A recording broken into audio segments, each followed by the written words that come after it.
Number 10. Black Widow and the Hulk. Maybe the only one on this list that is weird in a cute way. For this relationship we have to turn to the MCU, as Black Widow and the Hulk have never got it on in the comics. Probably why this screen romance caught so many off guard. In fact, I feel like most of us were expecting Hawkeye and Black Widow to get together, as this is a relationship that happened in the comics. When we turn to Scarlett Johansson and Mark Ruffalo to ask more about their characters, they say that the two have a lot more in common than people would initially think. Both characters often feel as though they are monsters, and it is this self-reflection that grounds their relationship and really allows them to connect. They see parts of themselves in each other, and see in each other the potential to transcend their monstrous sides of themselves. I think they both inspire each other to be better. So although it is a weird couple to ship, Hulk Tasha is also kinda sweet and great. You just gotta run with this one.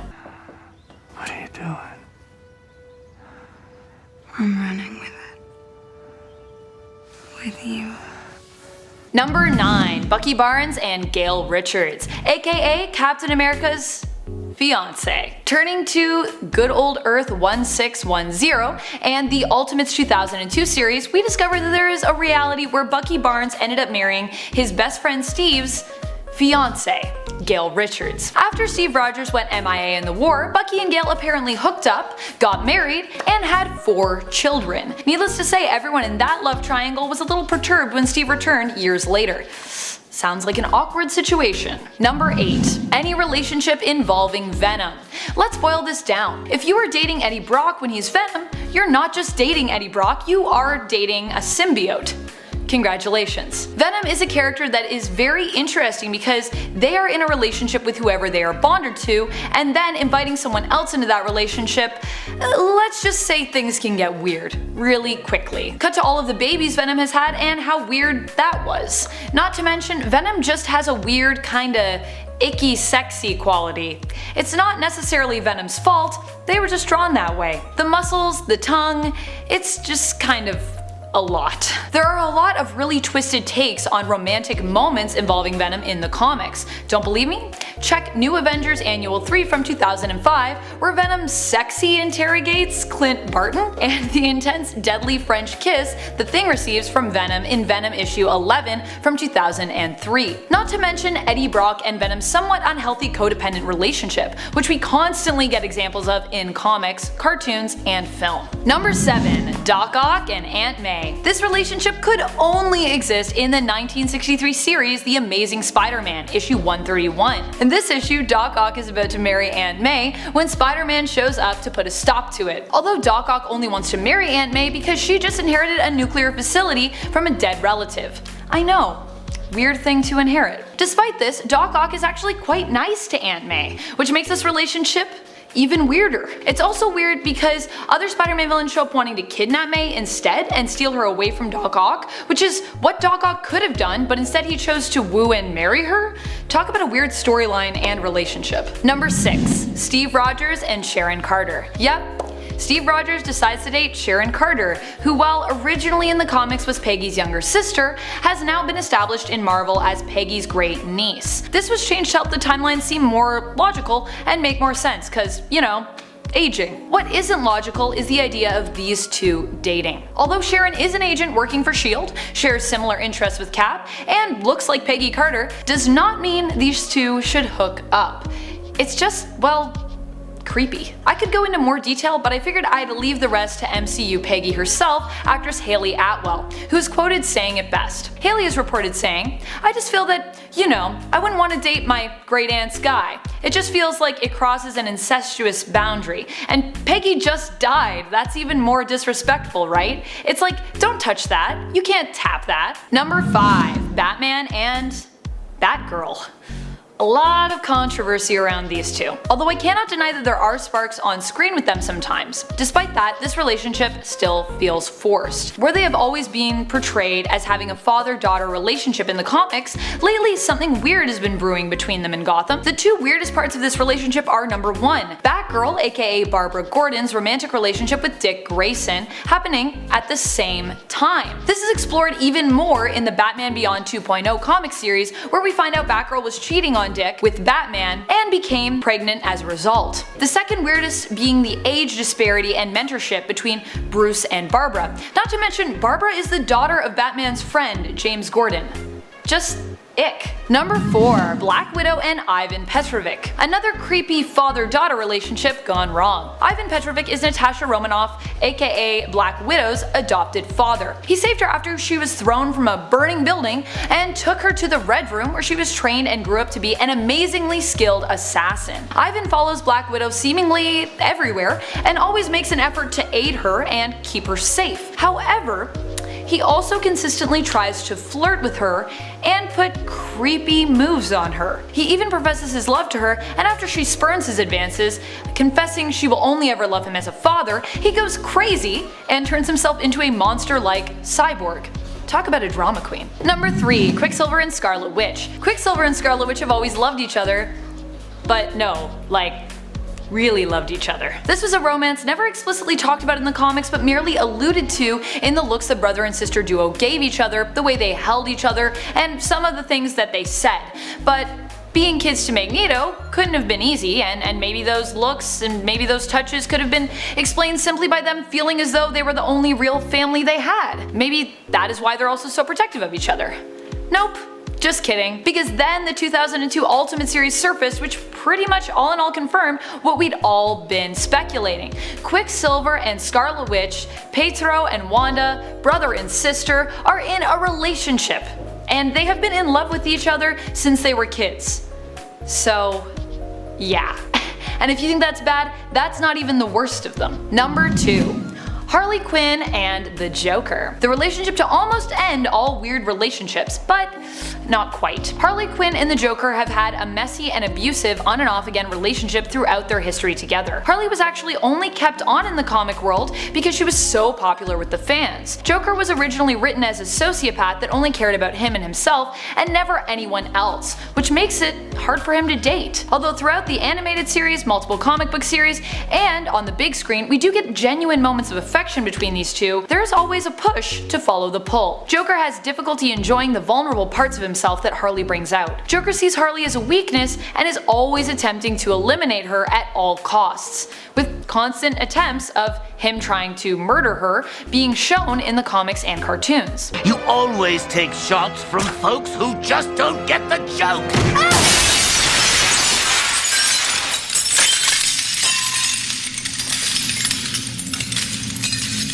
And Harley always comes back to him because she is codependent and possibly suffering from Stockholm Syndrome, or hybristophilia. Hybristophilia would make the most sense considering her other partners, as it is the attraction to those who have done something bad. Cue Deadshot and Poison Ivy. Though lately Harley has been actively trying to stay away from Mr. J, and thankfully this destructive duo have become somewhat less inseparable than they once were. Number 1. Arisia Robb and Hal Jordan. A relationship between two Green Lanterns seems normal until we realize this was a big brother, little sister type relationship. In the comics, Arisia originally is written as an admirer of Hal's. She idolizes him.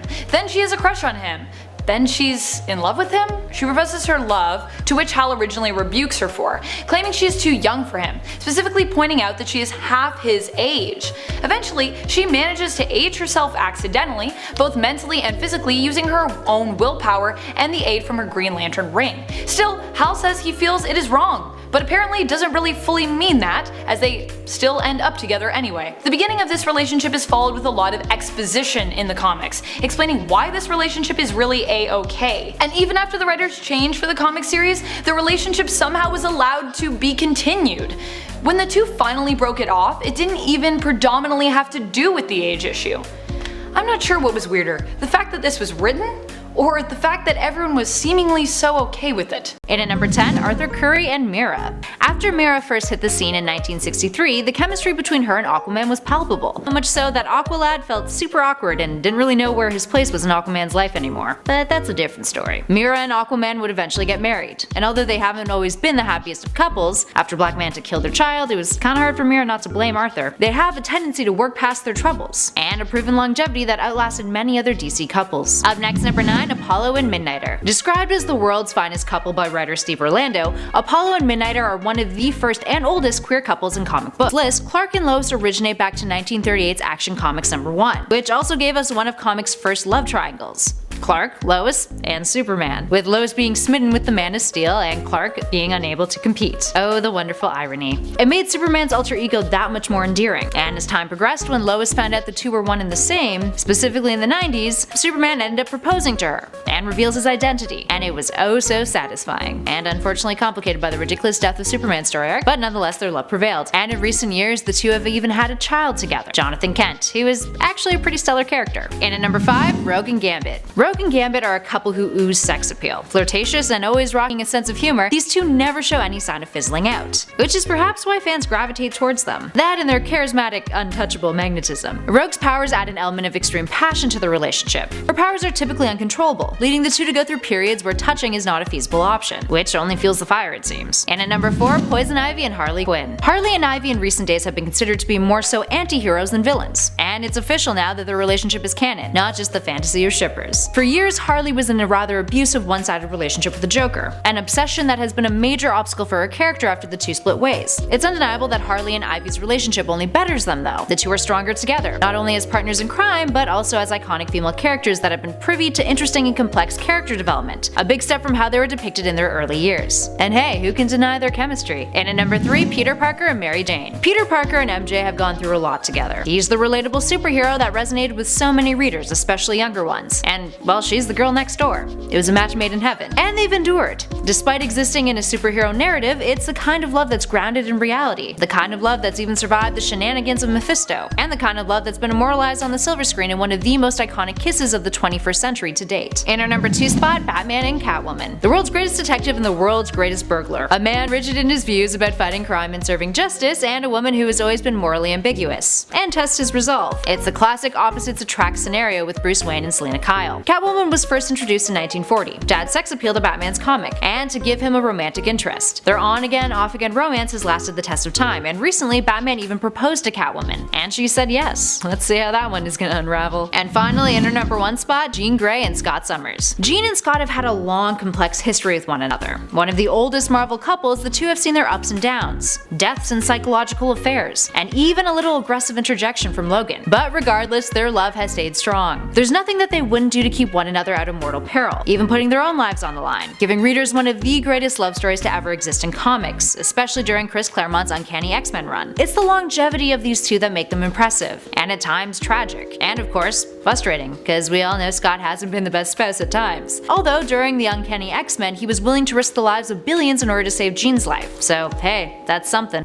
Number 10, Captain Marvel. I can't deny, I actually kinda like this ship, but it still feels pretty out of left field, especially if you're more of a cinematic Marvel fan, and that's where a lot of your knowledge comes from. And even if you're not, while there has been quite a bit of flirting between the two in the comics, I would have never expected either hero to actually act on those flirtations and possible feelings. Anyways, Carol basically had a bit of a crush on Spidey, which has come up multiple times in the past, and both were close friends due to their time working side by side on the Avengers. While Carol herself tends to be a bit more serious and Peter is a bit more silly, the two have some pretty adorable interactions, and they also have a lot of strong mutual respect, which is what it's all about when it comes to romance, baby. They went on a date back when Carol was still operating under her Miss Marvel mantle, but her crush has also come up a few times since then. Spider-Man bartered to get that initial date with her in exchange for basically his superhero help.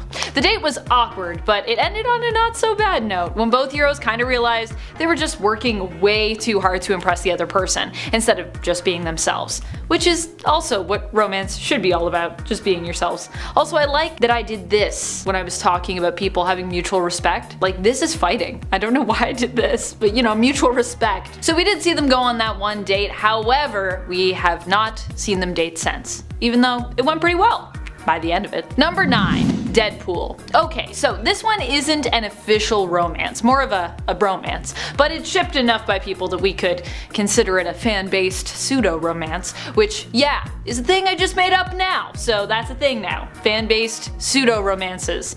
That's a term. Basically, Deadpool is borderline in love and obsessed with Spider-Man. It's pretty one-sided for the most part, but the two do have their moments, and there are times when Deadpool even inspires Spider-Man, or at least makes Peter consider Deadpool's maybe not as terrible and as annoying as he originally thought. The two have helped each other out multiple times and even have a whole team-up series together, and it lasted 3 years. It's pretty romantic. Number 8. Mary Jane Watson. For this Spider-Man, we're not talking about Peter Parker, obviously. I'm not trying to argue that their relationship is weird because, you know, it's been going on for a long time. Although at times, that relationship between Peter Parker and MJ definitely can be weird, I would argue. I'm actually talking about here the relationship between the Scarlet Spider and Mary Jane Watson, Ben Reilly, who for a time was also known as Spider-Man. While we don't actually see how their romance plays out in the alternate world belonging to Universe X, it is implied that the two had a daughter together there who grows up to become Spider-Girl. It's never explained how this came about, but the idea of Mary Jane ending up and settling down with Ben Reilly makes me wonder what happened to Peter in this alternate universe. Or is it possible that initially Mary Jane thought this was Peter, with Ben being himself a clone of Parker? I have so many questions. Number 7. Ultimate Katie Bishop. This weird romance belongs to the Spider-Man known as Miles Morales. What's the deal with this relationship? Well, in the Ultimate Universe of 1610, Kate Bishop is not like the one we have in Earth 616. She isn't Hawkeye's apprentice, nor does she become Hawkeye in this reality. Instead, we learn she is dating Miles Morales and is just a normal student. Or so it seems. In reality, her parents are Hydra agents who sedate Miles when he visits and then kidnap him and experiment on him, alongside Dr. Doom. Ultimate Dr. Doom. Fortunately, he does manage to escape and of course decides to break up with Katie before leaving. Gotta love those extreme ultimate romances. So weird. I also like that Miles was like, yeah, so you guys like kidnapped me and experimented on me, so I think I'm just gonna like break up? I think I'm just gonna break up with you, but this was weird. Thanks.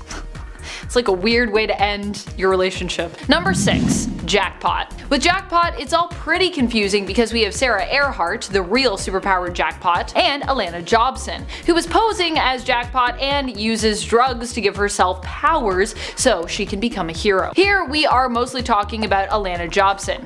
Alana Jobson, who is posing as Jackpot. While Alana herself is implied as being attracted to Sarah, when posing as Jackpot and fighting alongside Spider-Man, he initially thinks that she might be his ex-girlfriend Mary Jane. The two of them have a few flirty moments while fighting together. Jackpot even calls him Tiger, considering the name of her character is obviously meant to be a play on Mary Jane's famous catchphrase, "You just hit the jackpot, Tiger." This is also what compels Spider-Man to want to learn more about the new superhero. In reality, Alana Jobson is paying Sarah to use her superhero identity and registration papers, because she just really wants to be a hero. She ends up dying as a result of this desire when the superpower-inducing drugs and hormones she uses together end up killing her when mixed with a blindness serum, despite Spider-Man successfully giving her the antidote to said serum.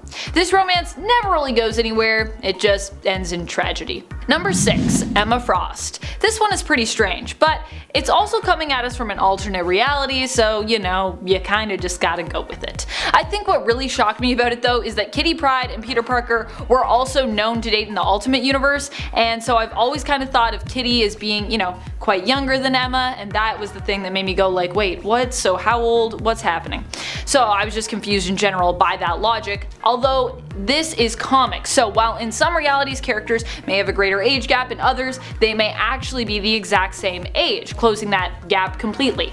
And in this comic, that is what is happening. In Marvel Adventures Spider-Man, which takes place in the alternate reality of Earth 20051, both Emma Frost and her BFF Shat Sandoval had a crush on Spidey, and Emma Frost is the same age as him here, so it's not weird. It's a little weird, but it's not weird. Emma, being a telepath, used her powers to uncover his secret identity, and she causes a bit of trouble when Chad and Peter start dating. Eventually, her trickery, however, is exposed, and she's forced to face the consequences of her actions. Here, Emma Frost is known by the codename Silencer, and ends up becoming an ally to both Chad and Spider-Man later on. Number 4. Black Widow. The strange thing is, while this happened in Marvel Team Up issue number 82 as a quick little thing, when Black Widow loses her memory temporarily, it also has been a comic ship in an alternate world where there is an amalgam alternate version of Black Widow who is basically a blend of both Black Widow and Black Cat, which, yes, is one of the coolest alternates for both Black Cat and Black Widow. I know, it's pretty great. The issue where these two, however, initially hook up comes to us from way back before that. How it ends up happening is Spider-Man saves the day for Black Widow, who at the time believes she is a school teacher named Nancy Rushman. The other weird thing is that Natasha has also lost her memories of who she is, but has managed to retain her fighting know-how, and also assists Spider-Man with apprehending criminals, not thinking that it is weird at all for her to be doing. But, you know, I guess the fighting know-how maybe is in her physical memory? I don't know how that all works, but brains, stuff, wiring. Physical memory? Spider-Man recognizes her and recognizes that her being enamored with him is admittedly pretty weird, as is the fact that she thinks she is a woman named Nancy Rushman when she's not. Once her memories are back, Black Widow is over the flirtation and basically just dips at the end of the issue. She's like, this was cool, but also not into you. Bye. Only me as Nancy Rushman was into you, Spider-Man, sorry about that. Number 3. Spider-Woman. While this isn't an official thing that has happened as of yet, we have gotten quite a few flirty moments between Spider-Man and Jessica Drew from Brian Michael Bendis' run on the Avengers. They weren't full-on shipped, but there was definitely some suggestive light shipping happening there. At one point when they are teamed up, Jessica even scans Spider-Man to make sure he's not a Skrull, just because she finds him to be so strange. His response was to ask if they were on a date.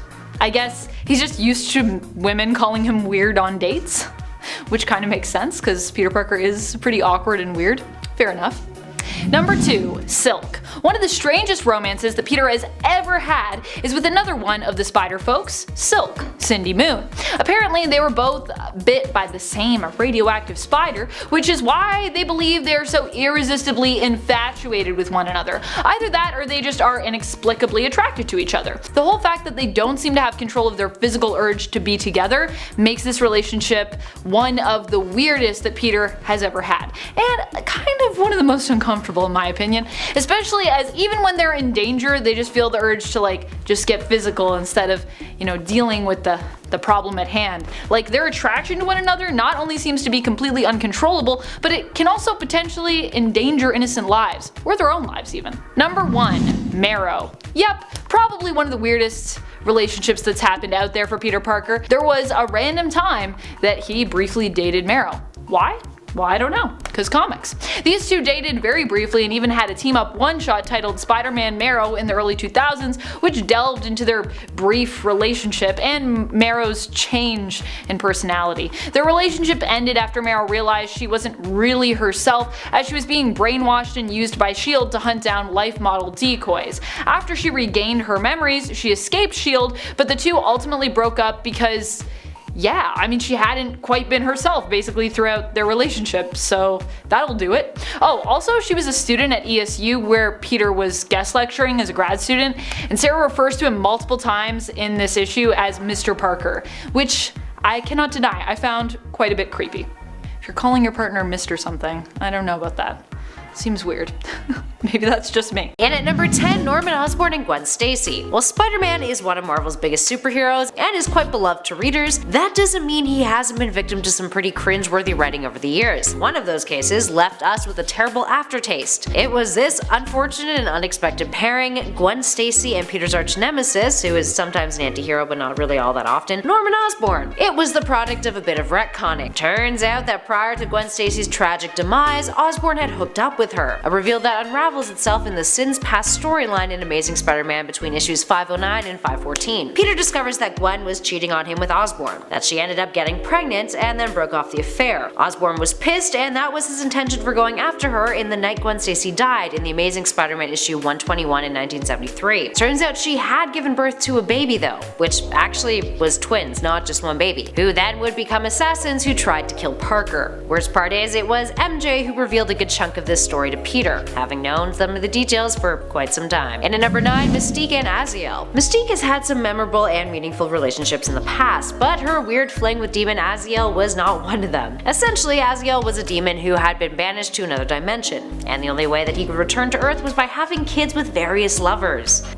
Right. So he slept around a bunch in Uncanny X-Men issue 433 in 2004, a story that gives us a more in-depth look at Nightcrawler. So yeah, you probably know where this is going. Anywho, the demon slept with Mystique in Germany, who at the time was hitched to another dude the name of Christian Wagner. Azazel, ever the shining example of fatherhood, was gone faster than Nightcrawler could ever teleport, that's for sure, leaving her to raise the baby, who she named Kurt, all on her own. Then, to make this romance one for the books, years before this was even revealed, we found out that Mystique had actually killed her husband at the time, Christian Wagner, because she thought he was up to no good himself. Trust issues, anybody? I mean, can you blame her? And at number 8, Dick Grayson and Helena Wayne. Dick and Helena were a weird pairing. Now, Helena is the child of Bruce Wayne and Selena Kyle from Earth 2, and at first glance her relationship with Dick kinda makes sense. Grayson falls for the daughter of his mentor, it's a bit of a forbidden romance, the two of them are into that. But what really makes it weird is the fact that the two of them practically grew up together, looking at each other as siblings. I mean, maybe if you look at this through the lens of like a bad romantic comedy, that isn't that weird. But what is kinda weird is things that these two say to one another when discussing their relationship.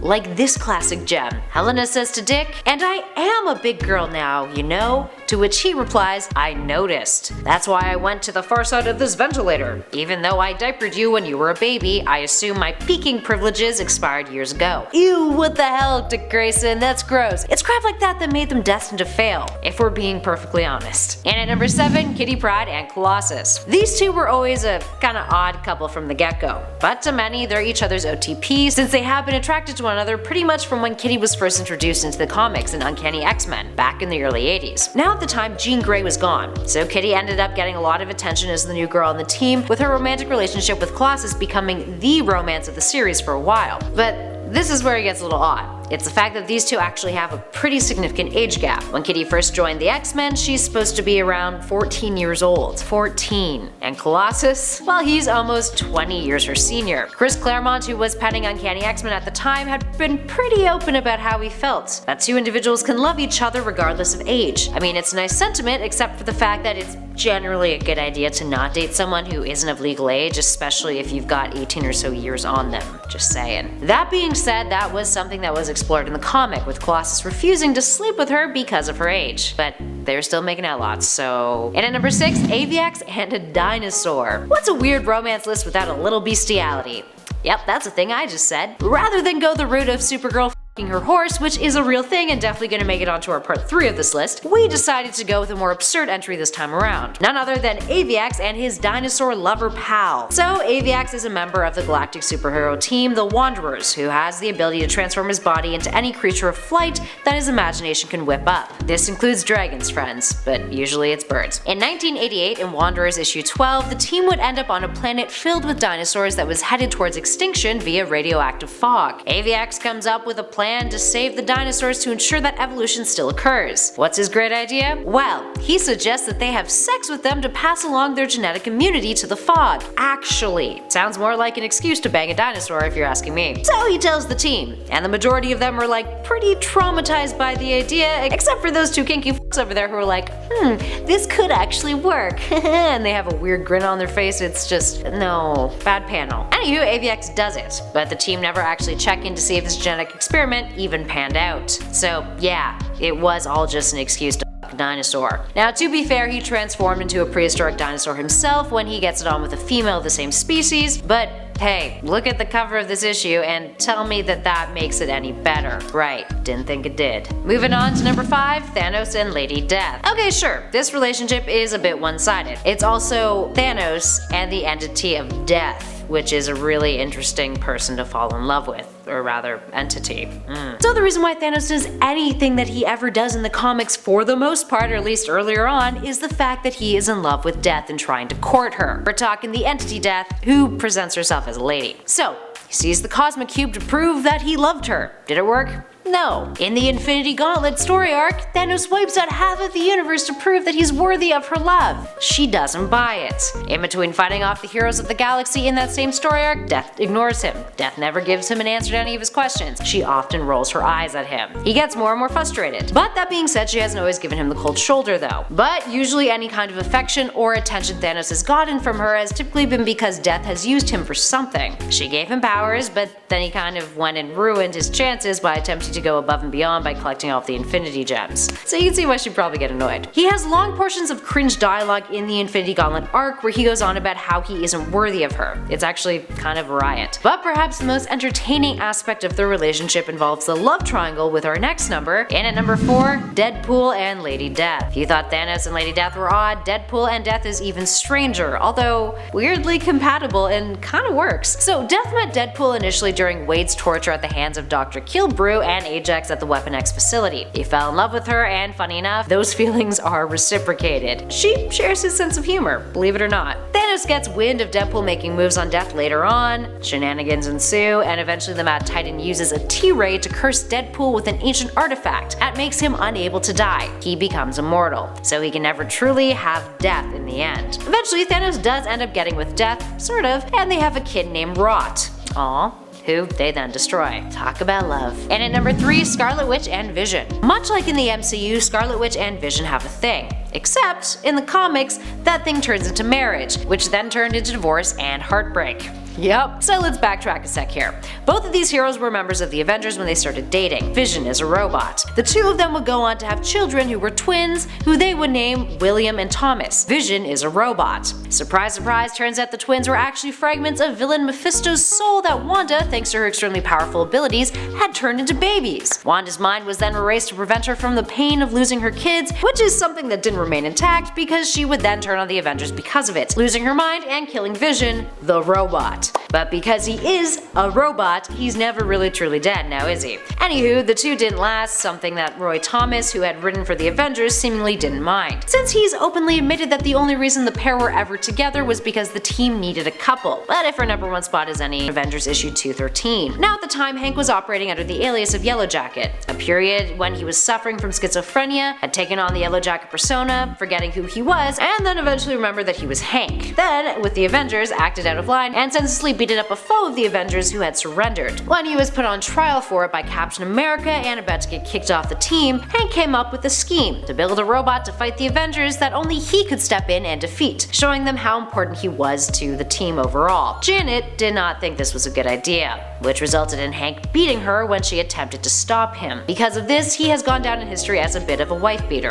Jim Shooter, who wrote the issue, claimed that Hank striking Janet was never actually intentional, and was due to a miscommunication between him and artist Bob Hall for taking his direction to the extreme and having Hank hit her. Sure, Janet would eventually leave Hank for a while afterwards. Now this isn't the only time their relationship has been toxic. The Ultimates version of these two is pretty damn awful, with Hank literally trying to murder Janet at one point. Regardless, you can see why the romance gets the top spot on our list.